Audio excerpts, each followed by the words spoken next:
as if it was never passed.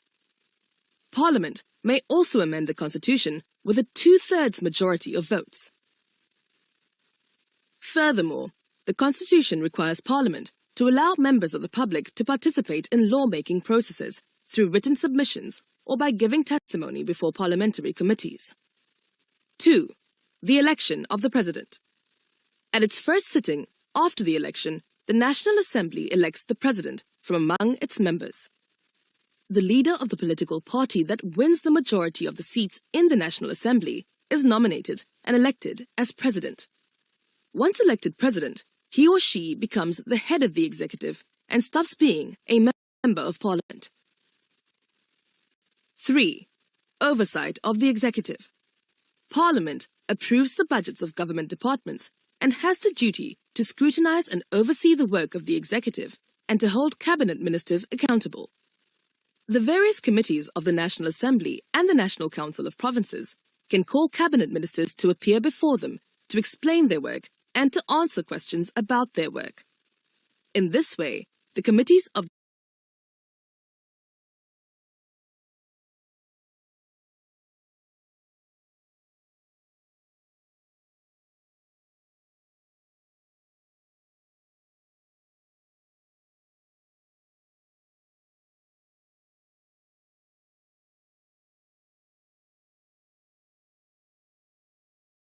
Is the Speaker of the National. Thank you very much.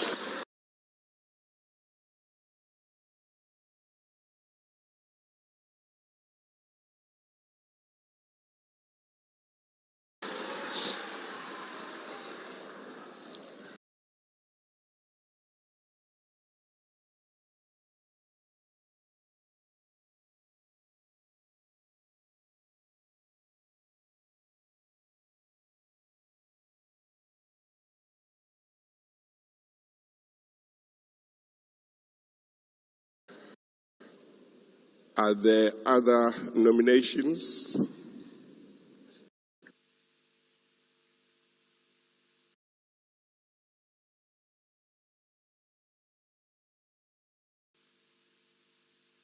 Okay, thank you. We'll wait for the nomination form. Yeah. Chief Justice. Yes. I have a nomination for the position of Speaker for the 7th Parliament. Oh, please hold on. I will give you a chance just now. We're just waiting for the nomination form.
Ms.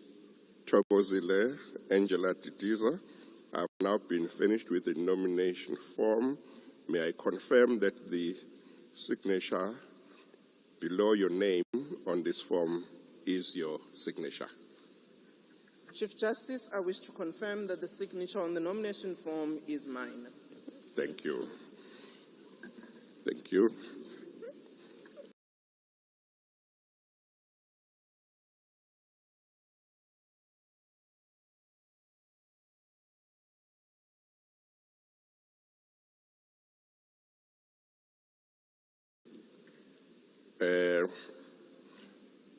Ms. Thokozile Angela Titiza, I've now been finished with the nomination form. May I confirm that the signature below your name on this form is your signature? Chief Justice, I wish to confirm that the signature on the nomination form is mine.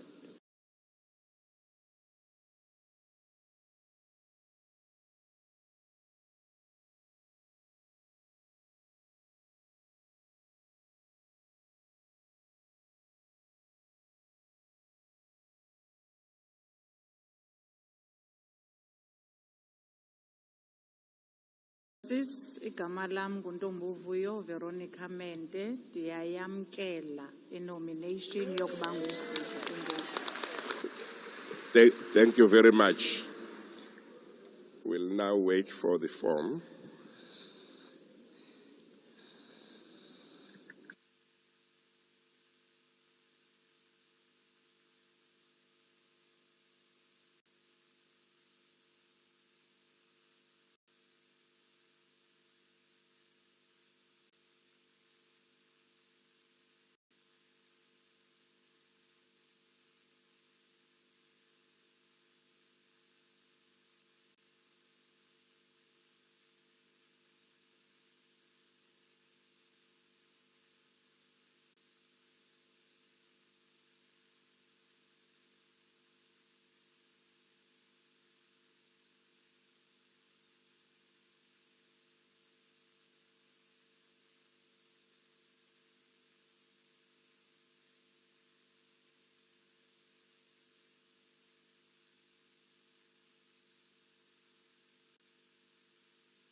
The form for the nomination of Ms. Veronica Monte has been handed up to me, but the person reflected as the second proposer or seconder is not the one who seconded, namely General Bantu Holomisa. Can I ask that the form, that error be corrected and the form be brought back?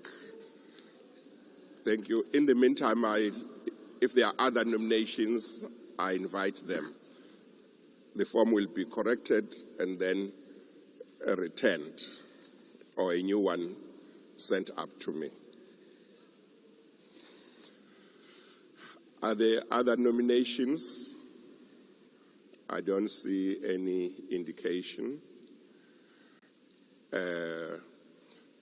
Okay. It looks like there are no further nominations. I therefore, are they bringing a new one? Yeah, okay.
we are just waiting for this form to be finalized.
I just want to remind members that the nomination form reflects that the first proposer and the second proposer should put in not just their names, but also their signatures.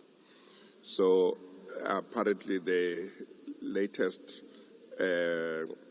form did not have the signatures. So if members can remember that.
There are two members of the National Assembly who have been nominated, and their nominations are valid.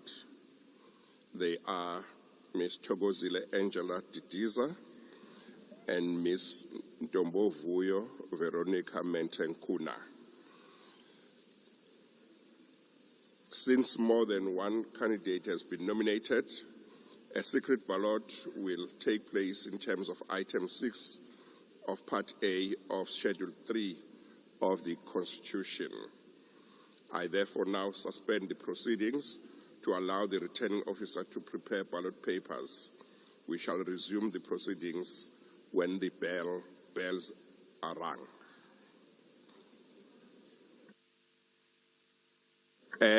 You may take lunch during the break.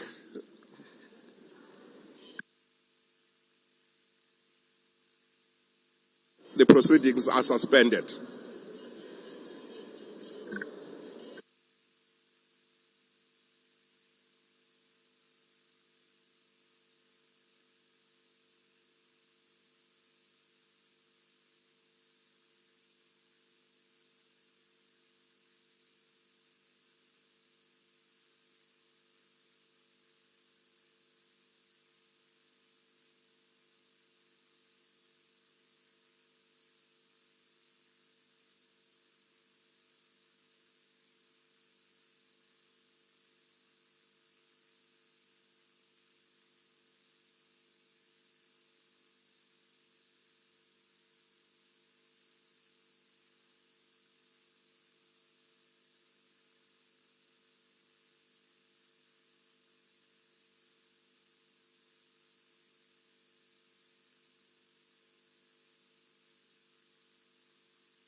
Welcome back, and you are still watching the live broadcast of Parliament TV on DSTV channel 408.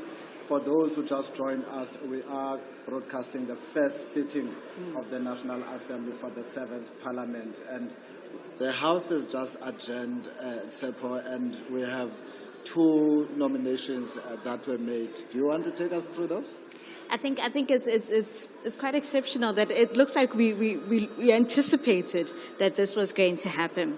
So the viewers should know that the House has been suspended. The House has been suspended, and so this is because of there are two nominations for the Speaker of the House. The nominations, they're also taking lunch at the same time, and so this was going to be quite a break, and this is where the Chief Justice has enabled the secret ballot, where members will take the opportunity to vote for their preferred Speaker of the National Assembly. Now, nominations for the Speaker of the National Assembly were underway, and the first nominated person was Honourable Thokozile Didiza. She was nominated by Ms. Pemi Majodina, and that was seconded by Mr. Supra Mahumapelo. Of course, Honourable Didiza serves as the Minister of Agriculture, and she has been a Member of Parliament since 1994. And of course, as a result, she has served in various portfolio committees. And at the time she joined Parliament in 1994, she was a representative of the African National Congress Youth League. So you can see how the years have gone by. Yes. So far, we are 30 years in our democracy. She has been part of this 30 years of democracy. And our second nomination has been made by Mr. Vuyo Zungula of the African Transformation Movement, wherein he nominated Ms. Veronica Mente, the current national chairperson of the Economic Freedom Fighters. Safe to say that we have 2 nominations, both women, and also just to mention that nomination of Ms. Mente was supported by, seconded by the retired General Mandubonke Holomisa. So as we had indicated, the House has been suspended. This is to allow the voting process, which I think will take us through, to unfold, and also as a means of a lunch break for the members. We know that it's been a very hectic morning since 10 o'clock. And of course, viewers should be aware, and this is something that we went through earlier, that if more than 1 nomination is received, the Chief Justice announces that a secret ballot will take place in the House in terms of Item 6 of Part A of Schedule 3 to the Constitution, and suspends proceedings to allow for the preparations for voting process. And this is exactly what we have witnessed happening in the House, and this is why the House proceedings have been suspended. Furthermore, at the resumption of proceedings, the Chief Justice will then announce the procedure to be followed, and members will be called in groups to cast their ballots, and the Chief Justice, assisted by the returning officers that you mentioned earlier on, who were sworn in yesterday, that they will help him or her as he conducts the elections. And our viewers can brace themselves for a number of suspensions today, because immediately after that, the Chief Justice will then suspend the proceedings to allow for the counting of the votes. And when those proceedings resumes in the House, he will then make the announcement of the results. And in the event of the majority, he will then declare the member concerned as having duly elected as the Speaker. And then the Chief Justice will proceed to congratulate the newly elected Speaker and call upon the Sergeant of Arms to conduct the Speaker to the Chair. But as we explained, that we need to also ensure that our viewers are aware of what is the role of the National Assembly. As such, we'll have to look at the following clip.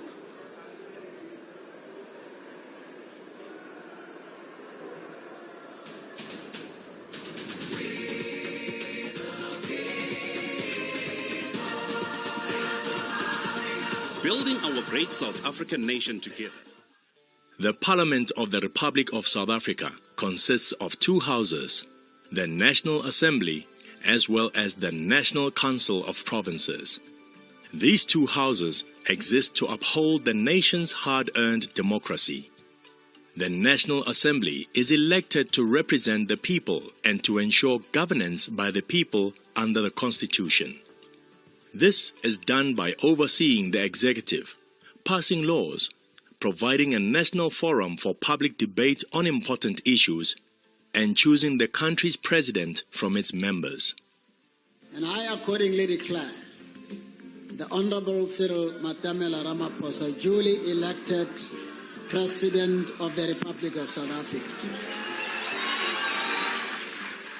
The NA consists of 400 members of parliament who are elected through a system called proportional representation. The NA has various office bearers responsible for various functions, the most important being the presiding officers. At the beginning of each administration, one of the NA's very first responsibilities is to elect the presiding officers of the House, this being the Speaker and the Deputy Speaker. They are entrusted to run the affairs of the NA.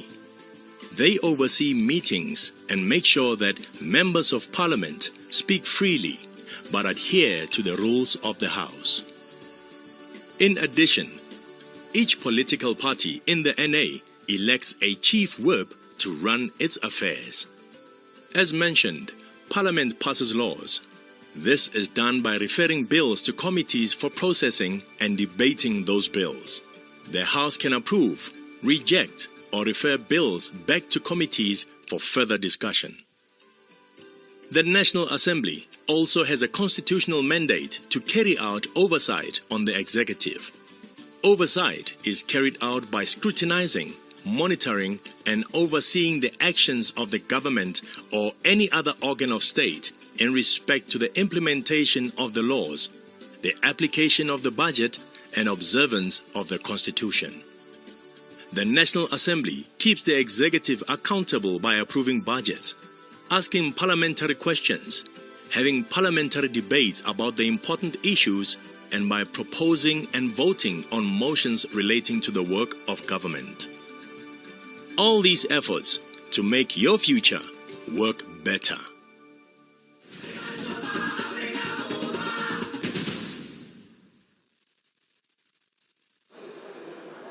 Welcome back to Parliament TV, live at the City ICC for the first National Assembly sitting this year.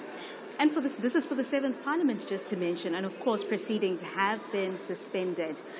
While this is happening, of course, the National Assembly first sitting, there is a media briefing for the NCOP sitting that will be sitting tomorrow. This media briefing happened yesterday, and this was just to let the public know about the readiness of Parliament with regards to members coming in. Of course, we do have members of the National Assembly here, and as that is happening, members from their different provinces are arriving, trickling in into Cape Town and having to register and everything else that has to go with regards to the processions of tomorrow. But before we go there, let's find out a little bit about Youth Month, which we will be celebrating Youth Day on Sunday, 16 June.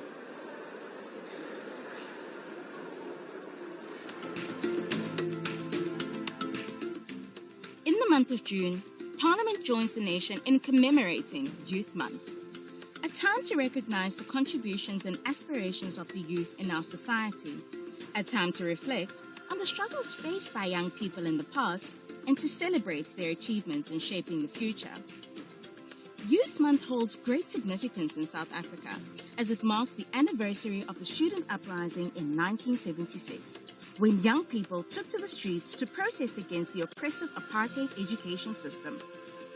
Their courage and sacrifice have paved the way for a more inclusive and equitable society. Parliament acknowledges the importance of investing in the youth, as they are the future leaders, innovators, and changemakers. It is committed to creating an enabling environment for young people to thrive, providing access to quality education, skills development, and economic opportunities. Through various initiatives and legislation, Parliament aims to address the challenges faced by the youth, such as unemployment, inequality, and limited access to resources. It recognizes the need for inclusive policies that empower young people and ensure their active participation in decision-making processes. As we commemorate Youth Month, let us reaffirm our commitment to supporting the youth and working towards a society where every young person can reach their full potential. Together, let us build a brighter future for the youth of South Africa. Parliament, empowering the youth for a better tomorrow.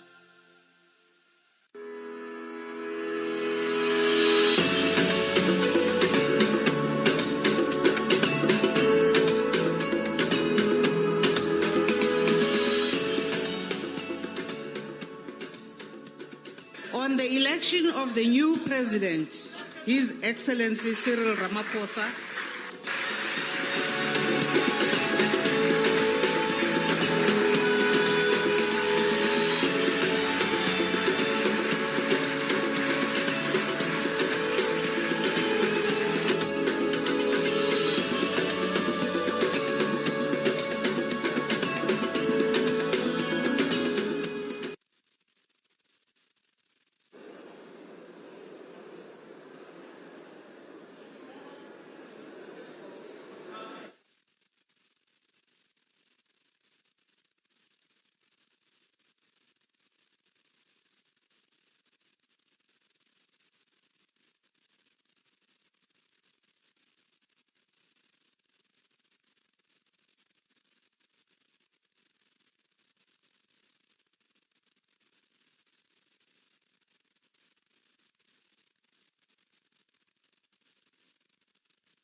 will now be heard in all of the rooms where decisions are made about the future of our country.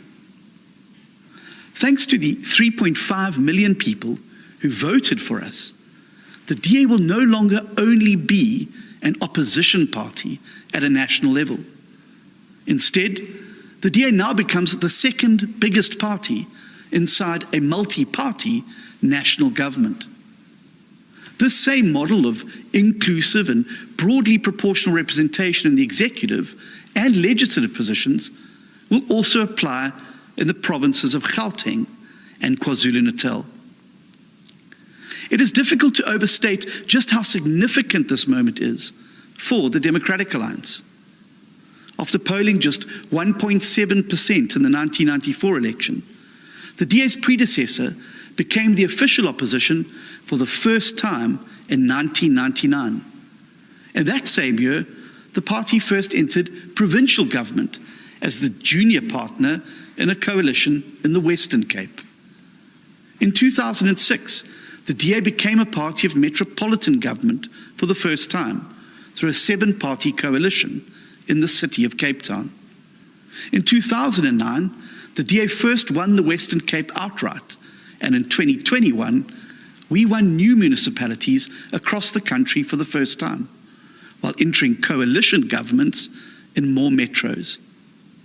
And now, on the 14th of June 2024, the DA is not only set to be a part of government in the 3 biggest provinces of the Western Cape, Gauteng and KwaZulu-Natal. Today, the DA becomes a party of national government. What was once unthinkable when the DA's predecessor secured only 1.7% of the vote in 1994 has now become a reality. From today, the DA will co-govern the Republic of South Africa in a spirit of unity and collaboration. The DA takes this historic step forward out of our deep and abiding love for the people of this country. We do so both for the millions of people who voted for us and for all South Africans who yearn for a better government and a brighter future. The DA's signature contribution to this government of national unity will come in the form of our unique track record of service delivery, job creation, and our commitment to clean and accountable governance. For the very first time, the DA will now be able to bring the same expertise that we honed in places like Cape Town, Midvaal, Umgeni, Kocha, and the Western Cape to serve all the people of South Africa. This is our mission core in the government of national unity. To serve, core in the government of national unity. To serve, to uplift, and to deliver dignity to all the people of our country. Less than 2 weeks ago, when the final election results were announced, I said to you that the DA would answer the clarion call that the people had sounded. I said that we would not bury our heads in the sand at a time when South Africa not only faced the challenges of unemployment, crime, and poverty, but also on our constitutional democracy. The DA quickly understood that we could not simply sit back and allow a vacuum to form, which would inevitably have been filled by forces that seek to subvert the vision of our Constitution, of a country that belongs to all who live in it, united in our diversity.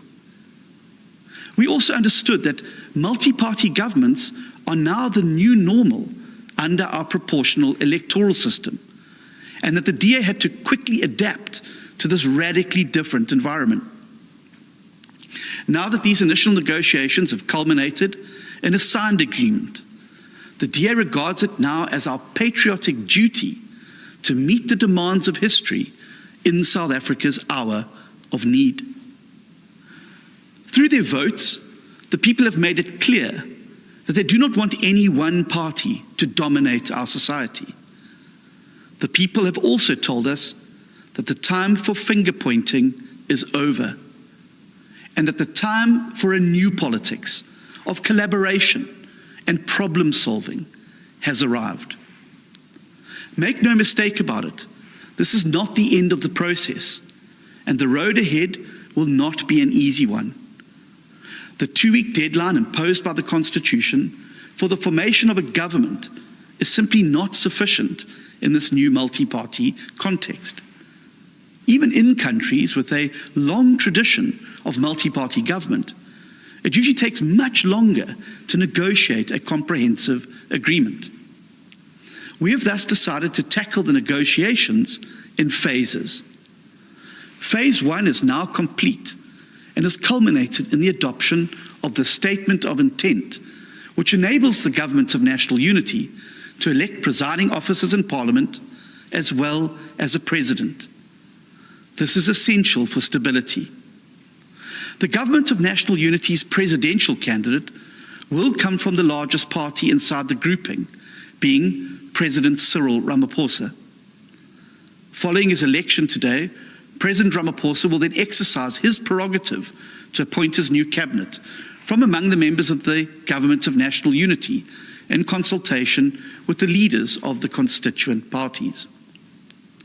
The next phase of the process will then commence in the form of a Lekgotla strategy session to develop a detailed policy agenda, including policy priorities for the Government of National Unity. Even as this marks a hopeful and historic moment for our country, it is important that we are honest with each other about the scale of the challenges that lie ahead. South Africa has the highest unemployment rate in the world. It has one of the highest crime rates in the world. Logistics and infrastructure is in an advanced state of decline, and corruption is endemic. None of us should expect these problems to be solved overnight. It will take years of sustained hard work, perseverance, maturity, and cooperation across all sectors of society to get our country back on track. But the DA will be there with you, the people of South Africa, for every step along the way of this new journey. We are committed to contributing in any and all ways that we can to rescue South Africa from the path of decline and to ensure that this new chapter is the best one yet for our nation. Even as we acknowledge that the road ahead will be difficult, we also know that today South Africa is a better country than it was yesterday. For the first time since 1994, we have embarked on a peaceful and democratic transfer of power to a new government that will be different from the previous one. Our democracy is maturing, and while it faces serious threats, the formation of the Government of National Unity puts us on a path to full democratic consolidation. More importantly, the DA's participation in this multi-party government is a reason for optimism. As ordinary citizens, workers, business people, and international investors look forward to us contributing our skills in the quest to build South Africa. All throughout the election campaign, I told the nation that help is on the way from the DA. That is a pledge I intend to keep, as demonstrated by our commitment to the Government of National Unity. My fellow citizens, many people here and around the world believe that South Africa's best days are behind it. They are deeply disillusioned by how a country that was once the darling of the world descended into corruption, mismanagement, and economic decline. To those people I say, never ever bet against the people of South Africa. With the DA at the heart of a new multi-party government, South Africa is now ready to write a hopeful new chapter that defies the odds once again. We are a nation of honest, hardworking, and peace-loving people who care for our families, our communities, and our neighbors. We are home to people who conquer hardship and suffering every day just to put food on the table, And we are a country that celebrates in beating the odds and achieving unlikely triumphs.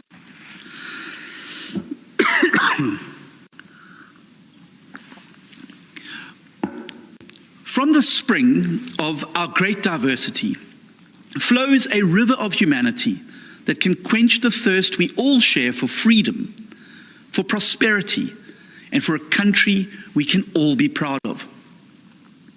My fellow citizens, we have done it before, and I know that together we can now do it again. God bless you, and God bless South Africa. Thank you.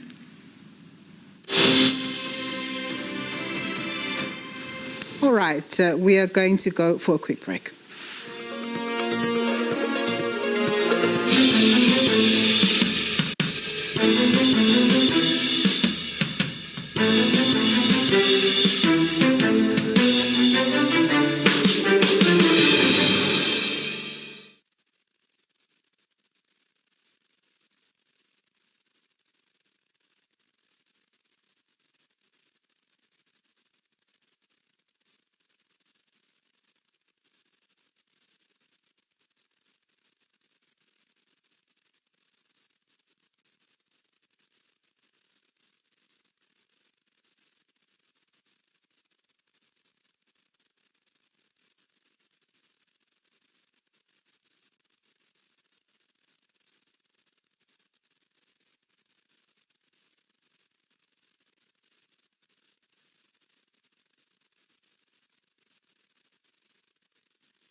Is the best one yet for our nation. Even as we acknowledge that the road ahead will be difficult, we also know that today, South Africa